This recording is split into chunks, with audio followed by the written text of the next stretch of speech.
Good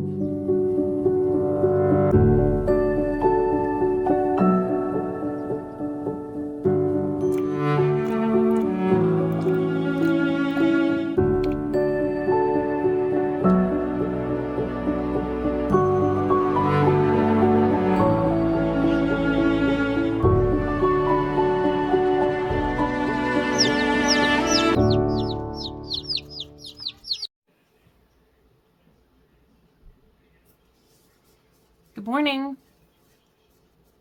It's Saturday again, and it was a crazy week, and we had another big snowstorm, a snow day. It was my husband's birthday, Easter Sunday, and I guess somewhere in there was an earthquake. And also, if any of you live near me, Freihofers is closed.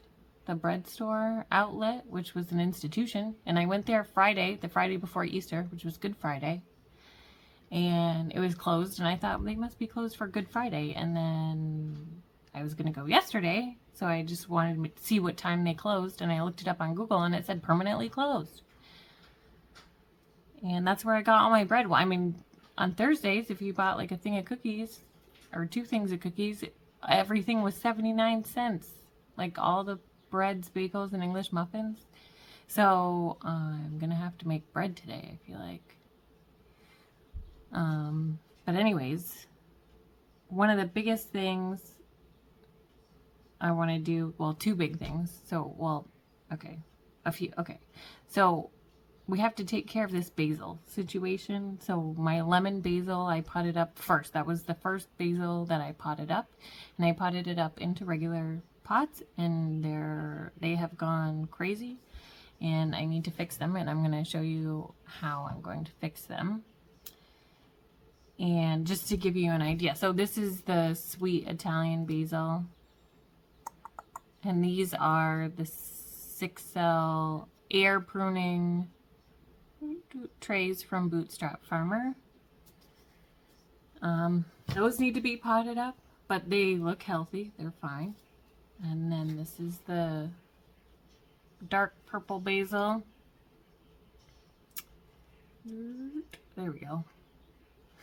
And this was in the 6L Bootstrap Farmer things, and then I potted them up. And this is Bootstrap Farmer. These are like 3-inch pots, I think.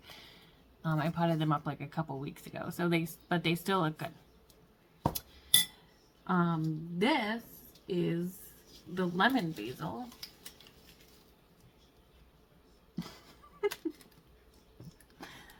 So yeah, it's beyond all of the lights. It's too tall for my grow lights.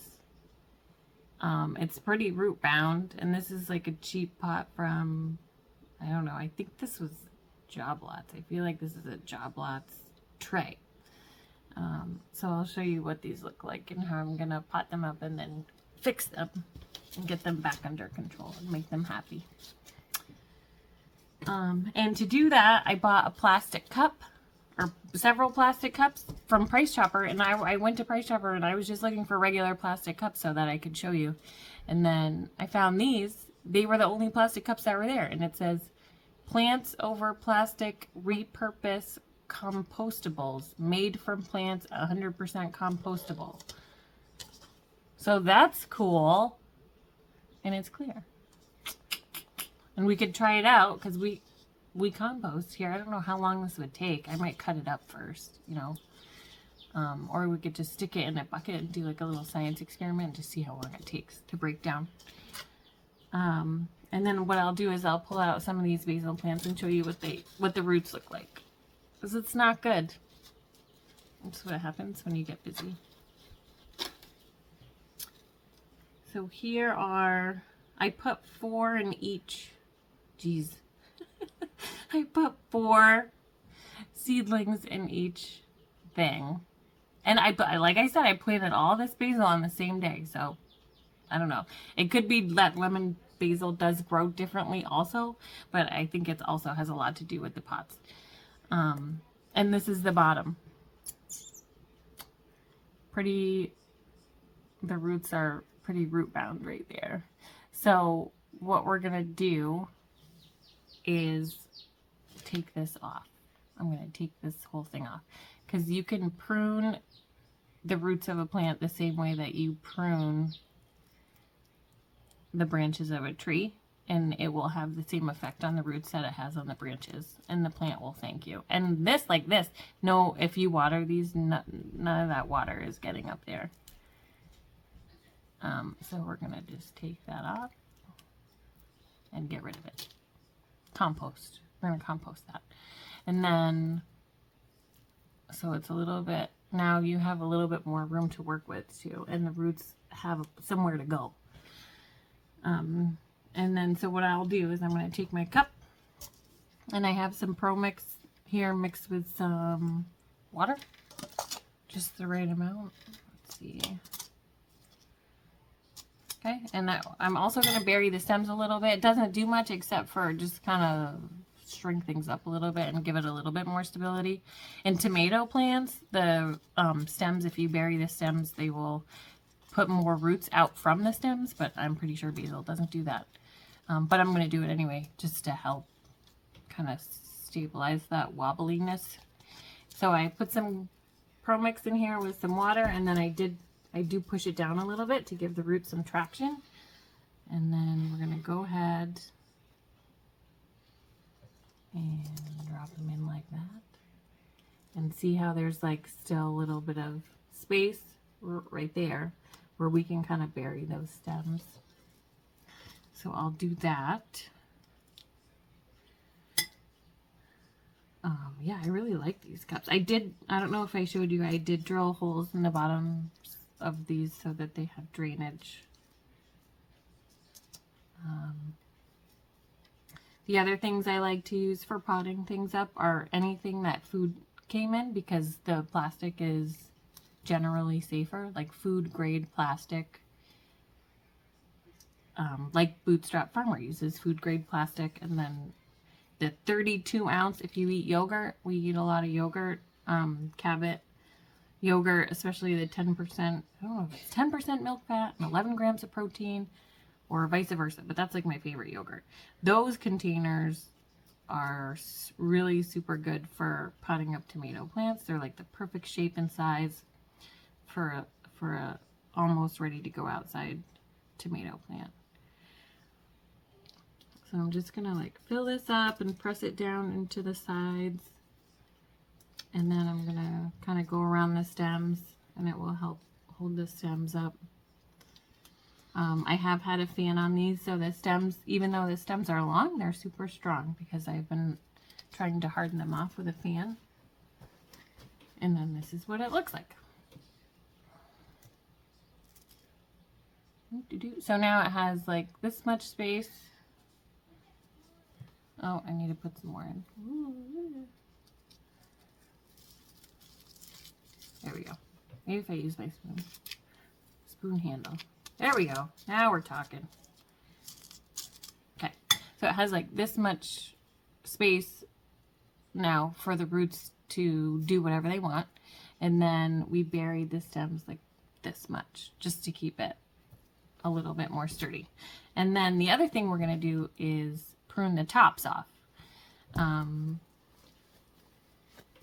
Because the whole point of growing basil is so that you have basil. And what I'm going to do, like this, I'm going to take that first set of leaves. I'm actually going to go all the way back to the first set of leaves. And I'm going to take my scissors. These are sewing scissors, but you can use whatever.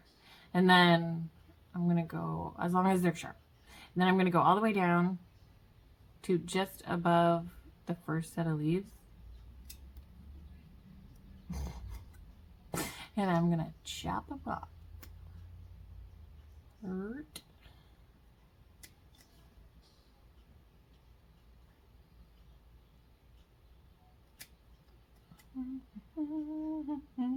People hate this. It's going to be okay. Okay, so this is what it looks like now. And what's going to happen in each spot that I cut those way back, where there was one stem, now there's going to be 2 stems. So instead of having 4 stems, now we're going to have 8 stems that are all going to have basil leaves on them. So yeah, and I already did another one earlier because I did this whole video with no sound, just for fun. So now I have two, and that's what they're going to look like. The other thing I'm going to do is give them some fertilizer. I just use like Fox Farm organic or fish fertilizer, and I just put like a little cap full in your water bucket, and then I'm just going to give them a little bit because they are a teensy bit yellowy, but of course they were also root bound, so that could have something to do with it. But now they're going to be much happier.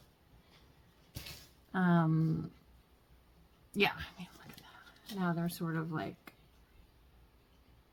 I mean, they're going to bush out a little bit. They'll look a lot better, but.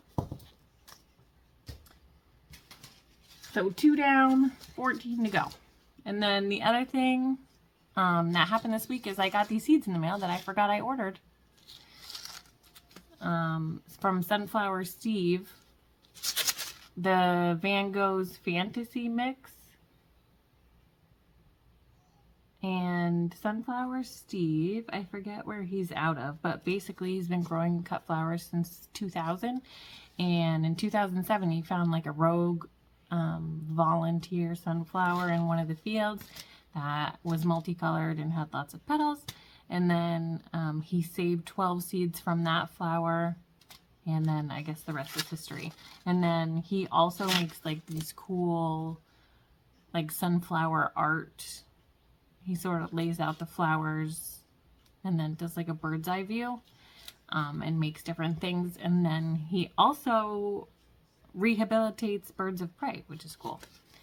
Yeah, so those came, and then the other thing that happened was our baby chicks came, so I'll show you those. And then a lot more seedlings came up. Seeds that I had planted came up. And yeah, and then I will also use these in case you're like, oh, that's such a waste. I'm going to use these to make some pesto for my husband because it was his birthday the other day and he likes pesto, and I have everything I need. Yeah, so let's go. Okay, so here we have the green zebra tomatoes that came up, and then the brandywine yellow tomatoes and the black cherry tomatoes.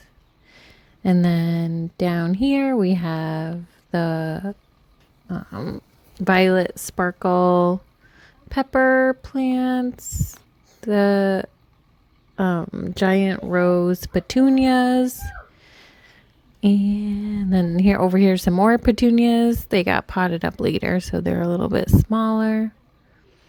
And then some dahlias that were kind of hanging out, leftovers that didn't get potted up. Looks like the cat was in there. And then this is the dark purple basil. Looks so really, really pretty. Maybe I'll put some of that in my window boxes too. I feel like that would look good. Down here's the onions, yellow of Parma onions. The hollyhocks look like they need some fertilizer. And then the sweet basil we already talked about. And then the spotted bee balm. I do have some bee balm outside, so I'll probably just plant them together. I think it's just 2 different kinds. Here's the banana peppers. Let's see, Marsoni reds. Oh yeah, Craig's Grande and Monganji peppers. Then down here are the dahlias. I already pinched those, and it looks like I should probably pinch them again. And then more of the lemon basil that needs to be taken care of. The 2 butternut squash plants that George planted. And then over here, all of the calendula in the air pruning tray. And then the Pacific Beauty calendula, that's all from Saved Seed. And then the Ozark pink tomatoes. Tomatoes look leggy, but they're like touching the light, so I'm going to have to pot those up and bury the stems very soon, like yesterday.